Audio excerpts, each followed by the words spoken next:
The severe thunderstorm losses that we've been seeing here in the U.S. have been increasing dramatically over the last couple of decades. If we go back to 1990 and look at kind of the trend in losses, particularly insured losses, we're seeing a 9% increase every year of insured losses just due to severe thunderstorms. If we look at this in comparison to other perils average about 6% every year. So this is telling us something, that there's something going on with this particular peril. There's either more exposure, more vulnerability, and it's something we should talk about. And so with that in mind, I would like to bring up Tanya Brown as our first speaker. She is with the Insurance Institute of Building and Home Safety and has been doing a lot of work in hail research and hail mitigation. And she's going to talk to us about that today. I'll do like Kirsten asked and just tell you a little bit about myself and my research. I've been at IBHS for a little over almost 5 years now, actually, and I'm primarily focused on hail research there. But my history with them actually goes back a fair bit longer. I interned for them several years before that and focused on wildfire and wind risk. So really I do a lot of different things there at the Institute. I see we are ready now, so I'll go ahead and get started. I was primarily asked to talk about hail mitigation, but I want to also kind of twist and put a little bit of a wind emphasis on it there at the end as well. So, let's see. So to start out, we want to talk about the hailstorm risk itself, and this is a map of the United States and the risk as we understand it in the current day. I think a lot of people think of hail as an issue for Oklahoma and Texas and Colorado and Kansas, but what you can see here is that really the hail risk extends basically across the eastern 2/3 of the United States. And if you extend that up into Canada, it's pretty much the same kind of areas. It's really a much wider spread problem than I think a lot of people give it credit for. Where I live right now in South Carolina, I've only been there 5 years and we've had 2 damaging hailstorms just in that time period. So it's not really confined to just one area. Sure, we don't see baseball-sized hail very frequently in South Carolina, but we do see them occasionally. So I think this gives us a nice perspective that this really is a larger issue than I think a lot of people think about. So I want to start off by talking about some of the findings that we had from a recent claims study that we conducted.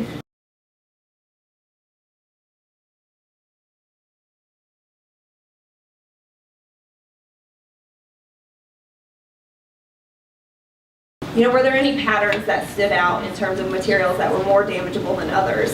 So for this particular study, there was over 67,000 policies in the study and over 6,000 of them had claims. So we're going to look at the relationships between those. If you want more detail on that, there's a recent publication that was published in AMS's Weather, Climate, and Society Journal, and the online release is available now. I don't know when the print version is coming out, but it'll be later this year. If we take a look at the claims frequency from this particular event, we looked at all the policies within that data set, all 67,000, and for those that had a claim, 9.6% of that whole data set had a claim associated with the roof. The reason why I want to kind of point this out is that's going to lead into where I'm going with this talk. The roof tends to be the most vulnerable part of a building when it comes to hailstorms. If you think about hail, it generally falls vertically. The surface it's going to hit first is the roof. Now sometimes you'll have some wind-blown hail that can also start to damage some walls, windows, doors, things like that, but for the most part, it's a vertically falling projectile. So no surprise that the majority of the damage that we saw in this data set was associated with the roof. But even more than that, if there was a claim, 91% of the damage or 91% of the costs that were paid out on that claim were associated with the roof. So that's an even bigger issue. Not only is the roof the most frequently damaged component, it's also the most costly, and it's the most costly by a lot. So that kind of leads in the direction of how we focus our research at the Institute.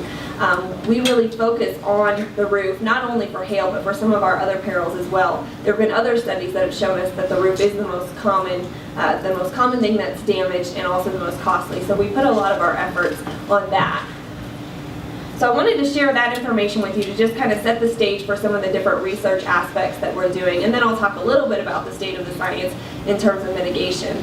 One of the things that we've been doing is looking at the impact resistance of various building materials. Primarily right now we're focused on asphalt shingles, So we've been conducting a program where we run standardized tests. These are tests that are prescribed by Underwriters Laboratory or FM approvals. We run those tests to look at the vulnerability of these different products to try to understand, are there certain product groups or types that are more resilient than others to potential hailstorm impacts. So we want to look at those different subsets of products, and we also want to eventually explore how their vulnerabilities change as the products age in different climates as well. So this is the first video, if you'll cue that one up in the back there. This is going to show the standardized test that's written by Underwriters Laboratory. It's a steel ball drop.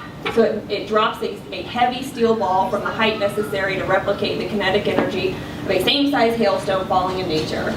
It's a very, very heavy projectile. You don't want to drop that on your foot. But the test method requires that you hit certain portions of an asphalt shingle. You hit them with a double impact, and you look at the results under a magnifier. Do you have sound on this that we need to hook up? There's no sound on this one now. Great. There is sound on one at the end though. Thank you. So you see that we inspect those under the microscope, and we're looking specifically for a crack or a tear on the back side of the shingle. So the photos that I've got shown there on the right side of the screen are some of the examples of damage that we have seen under the microscope looking at these products. So if you see one of those cracks or tears, that's considered a test failure from the perspective of the product and according to the test standard. One of the things that I'll point out is that some of these products are supposed to pass this test. That one in the bottom corner with that mesh reinforcement on the back, that product is supposed to pass that test, and it did not. You can see the crack in it. So we've been working with Underwriters Laboratory a fair bit to try to understand why some of these products are not passing the test even though they're supposed to and certified to pass it, and they're actually changing some of their inspection and retesting procedures to try to understand this and prompt the manufacturers to step it up a notch. If they're rated to pass this test, they need to pass it. So if we look at some of the results, I'm not going to go through these in a whole lot of detail, but what I wanted to show is what if we take a basic product, either of the 3-tab variety or of an architectural, those are two different kinds of shingles. What if we take those and we compare them to a premium product or a product that is impact resistant, meaning it's supposed to pass that particular test. The classes that are shown there are 4 different severities of tests that we do, where class 1 is the least severe or the smallest size steel ball. The class 4 is the most severe test with the largest size steel ball. And what you can see in both cases, both on the left and the right, is that the impact resistant products listed as IR do perform better than the basic counterpart. It's not 100% success. We were not getting 100% passing rates in those tests, but there is an incremental better performance from those products as tested in the laboratory. So, that's an encouraging result, but shame, you guys should be passing this test. So we're hoping that with the more stringent requirements that are being implemented by UL, that we'll actually start to see that number come up. It should be at 100% for class 1, 2, 3, 4. All of those products were rated to pass at that level. One other thing that we did was we broke the products up another way. There's 2 different ways that you can meet an impact resistant rating. One of them is to have that mesh or some kind of mesh on the backside. They call it a scrim, like I showed on that one picture. The other way is actually a chemical modification, a polymer modification of the asphalt in the shingle itself. And this is supposed to make it more elastic, more resilient, better able to absorb that impact energy and rebound or come back to its natural shape. And when we broke the products in categories by that manner, we could see that the impact resistant from the polymer modified side did show a little bit better performance than the traditional with the scrim on the back. So we've been doing a little bit further dive into that to try to understand, is this really something that consistently has better performance, and if so, how can we work with the manufacturers to ensure that these products are available and that people are actually using them. So where are we going after this? We've started doing some ice ball testing now. One of the major criticisms of the UL steel ball method is that it doesn't hail steel balls in the real world. I mean, I haven't seen it. If you've seen it, please call me. It doesn't really do that. So one of the major criticisms of the method is that it's not very realistic. So we've been exploring another method, which is ice ball impact testing. FM did write a standard to do that kind of testing. We're taking their method and we're adapting it a bit to try to even make it more realistic by changing the characteristics of the ice balls that we shoot at those panels, using some of the data that we've collected in the field on real hailstones over the past several years. So We've been looking at that. We're trying to come up with a damage metric that'll help claims adjusters in particular, and even really contractors and consultants understand if I see this on the roof, it means this in terms of the damageability of the products, and it means this in terms of whether or not I need to repair or replace that. So we're going to take one more video here, if you'll cue that one up. This will show the ice ball impact style of test. So we measure every stone that we produce there. We produce those all by hand currently. We've got a custom designed gun to replicate that FM test. And we computer control the firing of it. We collect all the information. We impact each panel. We record the speed there, 77.6 for that one. And this just gives a close-up view of kind of what that impact looks like. So we've been doing both methods of testing so that we can understand how the different test methods play a role in the performance. And we ultimately want to move towards a method like this that's more realistic compared to what Mother Nature is actually producing.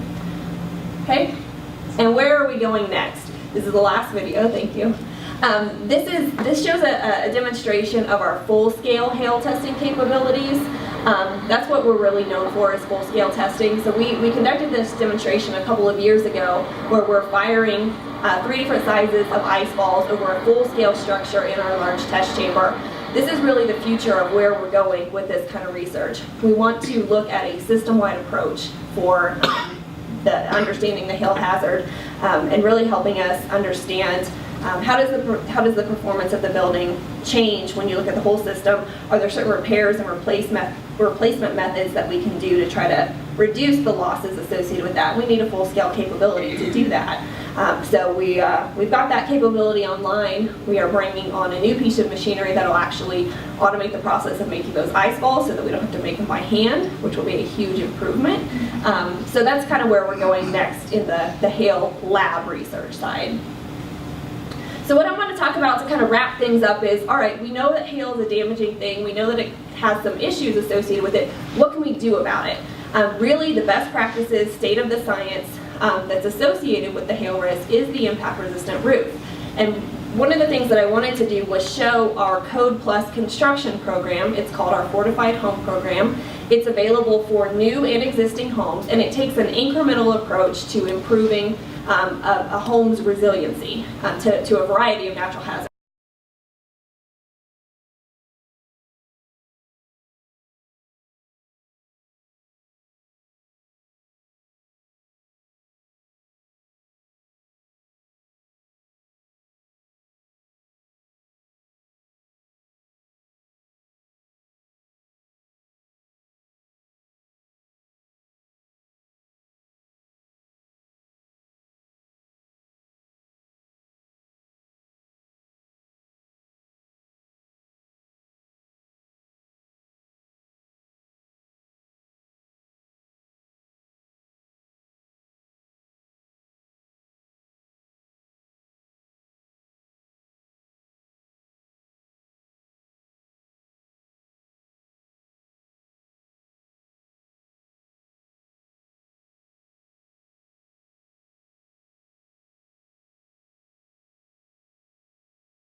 To make a more resilient system, primarily aimed at the center part of the country. And I wanted to kind of show both cases of this, because Mark's going to show us a lot of the damages and failures that we're seeing in some of the Joplin tornado scenarios. And a method such as this can help us start to narrow the path of that damage. I'm not at all suggesting that this will give us resiliency against an EF4 or an EF5 tornado. I'm not saying that at all, but incremental progress does start to help to knock down those damages in the EF0, EF1, maybe even the EF2 range, and also you're getting the benefit of a hail-resistant roof or an impact-resistant roof as well. So with that, I'll leave you with this if you want more information on the program. It is the Fortified program, and that's our website, and I'll turn it over. I've got a question. Okay. Is that fair? Sure. The initial research that you're doing when you're using the actual hailstones, what are you finding is the difference between the test? Is it more damage or less, or a different nature? Okay, excellent question. All right, so the primary thing that we're seeing is in the motive damage. The motive damage that we primarily see from the steel ball test is actually a crushing of the granules, which is not something that real hail can do. It's not hard enough. When we actually do the ice ball testing, we'll see more of granule dislodging. We'll see a little bit more kind of a denting structure. We'll see kind of patches of granule loss, which are big concerns. The granules are really there to protect the asphalt from UV exposure. And so when you see those kind of damage modes where you're really starting to mess up the integrity of the granules, you start to expose the asphalt long term to UV radiation, which will bring it down in a hurry. Okay, thank you very much, Tanya.